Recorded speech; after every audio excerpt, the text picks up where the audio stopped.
Good afternoon, and welcome to my presentation on how I would implement an action plan for improving the attendance rates at my high school.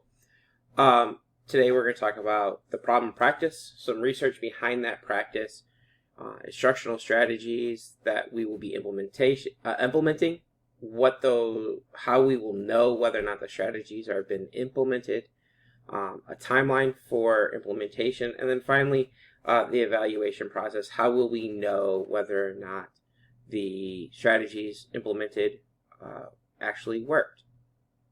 So when we start talking about the problem of practice, the problem of practice here is the idea that students are not arriving to class on time, particularly in phases, or as we call them in our school, periods 1 through 3. And so the problem of practice is, how can we provide supports to the students in order to incentivize, to engage them in coming to class regularly and on time. So where this data comes from and where this practice or problem of practice arises from is from these two charts. As you can see, the chart on the left indicates the absences by students within our school. For context, there are about 970 students at the school, and we have between first phase or first period, whatever you want to call it, there are roughly just under 4,000 absences during the most recent 5-week period, which would have started the beginning of January all the way through middle of February. And then the chart on the right indicates tardies. As you can again see by the chart, that there is an increase in tardies among the first 3 periods of the day. So those are the periods of the day that we are going to be looking at, and the strategies that we are going to be implementing will be focused on how do we improve those 3 areas. Current research tells us that as students get further and further behind in terms of attending class, the gap widens in terms of progress, in terms of academic knowledge. And so it becomes critical as a school for us to figure out and determine how is it that we can incentivize students to come to class and come to class on time. The school that we're going to be looking at is a school that is predominantly African American, with the second largest percentage of student body being Hispanic, a large portion of them being ELL students. According to research, those 2 groups are among the highest in terms of having 3 or more absences in a school day, or school week, rather. And so it is important for us to understand that there is something that needs to be done and something that needs to change in order for that statistic to not be something that is regularly occurring within the school. So, what instructional strategies are going to be implemented? So, as you can see by the chart in front of you, there were 6 strategies that were initially looked at. The top 3, displaying and communication of attendance policy, communication of students' home, celebration of attendance and students' growth. Those 3 were strategies that could be implemented at the classroom level. The next 3, creation of a data team, identify and modify common factors within the school, and then create individualized student success plans, those were things more at a building level. And so the decision was made in this particular action plan to implement the communication to a student's home upon receiving an absence or tardy, as well as taking the 2 high impact, high feasibility strategies in the building level, which was to create a data team to monitor student attendance and identify high-risk students, as well as creating individual students for those high-risk students. High risk in this case meaning students that have high numbers of absences and tardies. So collectively, these 3 strategies were going to be the ones that we're going to be looking at and implementing in this action plan. So how will we know whether or not those strategies have been implemented in this particular school? We've decided to break it down into three factors. We want to look at teachers, we want to look at students, and we want to look at this newly created attendance data team. Now, in this particular school, there is an multi-tier support services or MTSS program available, and it would make sense to make use of that MTSS team to become your new data team. However, it may be more feasible for members of the attendance office to be on that team, people within the culture and climate department, deans, and other administrators that work within that area. However, let's just look at the chart. So teachers will be responsible for regularly monitoring daily attendance, taking attendance regularly through the online platform, making note of any absent or tardy students. It is in that third bullet point where emails to parents and guardians of students that were marked tardy or absent is going to be the only major change within what they're doing.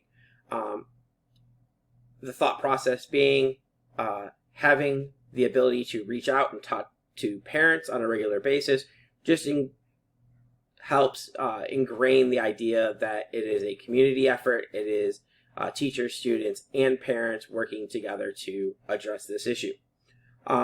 Teachers may also, as students begin to get on the individualized plans, may be required to meet with students on check-in, check-out cards where they will sign them, ensuring that the students have checked into all their classes, and then make sure to remind those students to return those cards at the end of the day as a way of an accountability piece.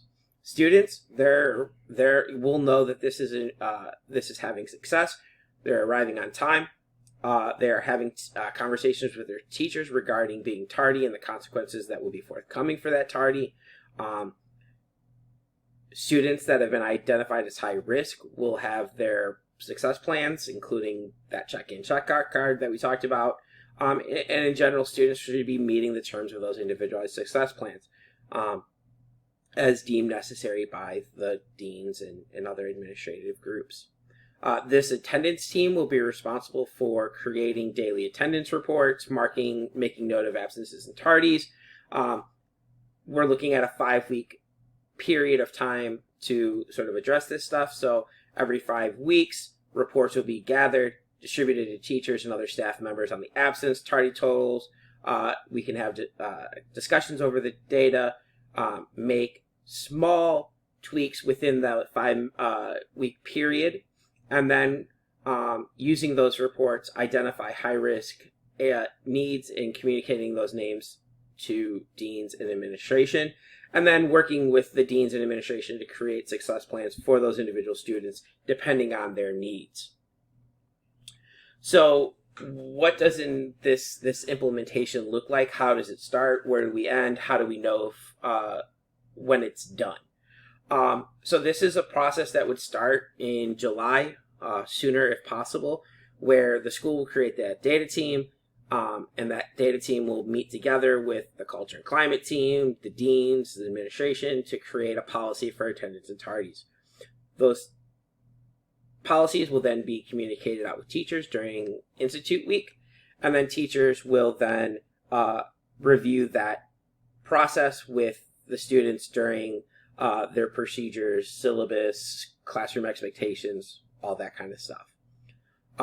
The next big check mark will be in the first couple weeks of September, which is right around the 5-week mark, where the first attendance reports will be shared with staff. We get our first snippet of what is the attendance data telling us.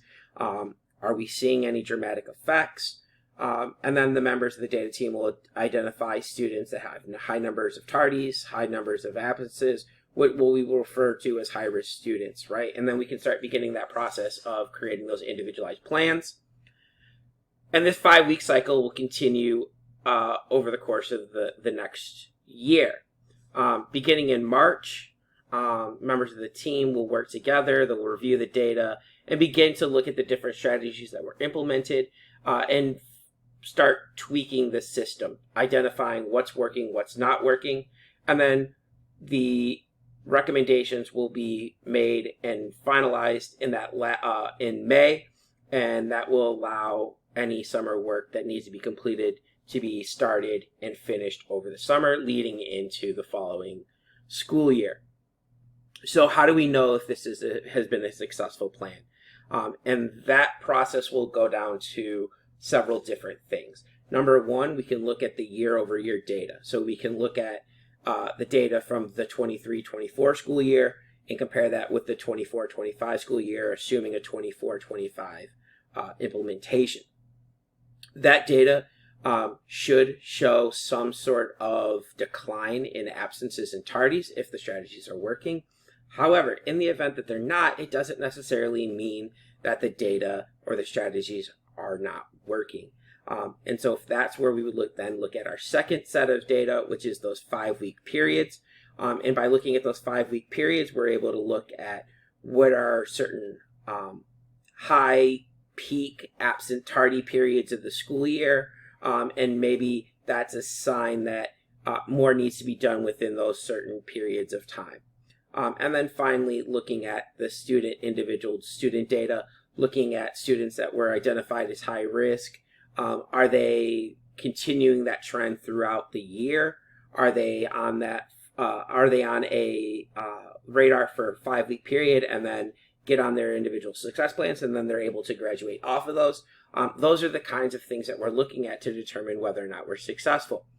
But the evaluation process is just the beginning, because once that process and those strategies have been evaluated, now comes the hard part of determining whether or not strategies need to be continued, tweaked, modified, eliminated, or does the whole process need to be scrapped and started from scratch? And so that's what this implementation process would look like or this action plan will look like to get the number of absences and tardies down. Thank you so much. Have a great day.